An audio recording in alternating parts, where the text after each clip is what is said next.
Marine ড্রাইভের পাশে সমুদ্রের কোল ঘেঁষে দাঁড়িয়ে আছে প্রায় 200 বছরের পুরনো প্রাচীন একটি মসজিদ। এই প্রাচীন মসজিদটি টেকনাফ উপজেলার বাহাতছড়া ইউনিয়নে মাথাভাঙ্গা গ্রামে সমুদ্রের পাড়ে অবস্থিত। অত্র গ্রামের আব্দুল মালেক ভাই বলেন, বাহাতছড়া ইউনিয়ন বা টেকনাফে দানশীল ব্যক্তি বা বিত্তবান কোনো ব্যক্তিরা চাইলে এই মসজিদটি আবার পুনর্নির্মাণ করতে পারবে। এতে পর্যটক সহ স্থানীয় মানুষের উপকার হবে।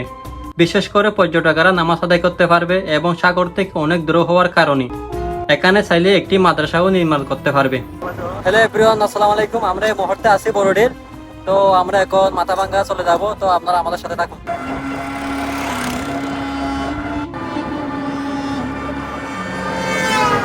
এই মাথাভাঙ্গা গ্রামে কিভাবে আসবেন চলুন শুরু করা যাক। কক্সবাজার থেকে 57 কিলোমিটার আর টেকনাফ থেকে 18 কিলোমিটার আসলে আপনারা মেরিন ড্রাইভের পশ্চিম পাশে এই প্রাচীন মসজিদটি দেখতে পারবেন। মসজিদের ভেতরে ঢুকলে দেখা যায় মসজিদটি এক গম্বুজ বিশিষ্ট।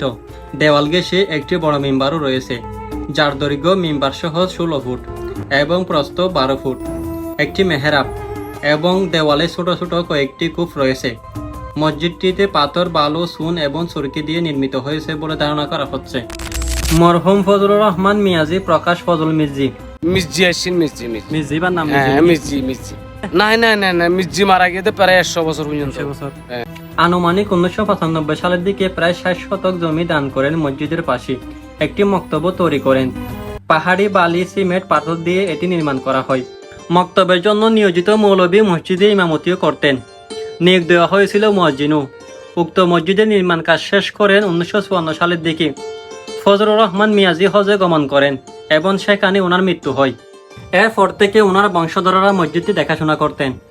যখন 1994 সালে ঘূর্ণিঝড়ে আঘাত হানে এই জনপথে, কবরস্থান, বাজার সহ এই মসজিদটি ক্ষতিগ্রস্ত হয়। মনে করো 94 মাঝে ভাঙি।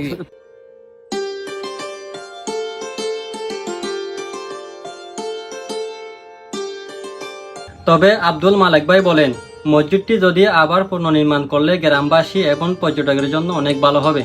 বেশি ভালো, দেশে বেশি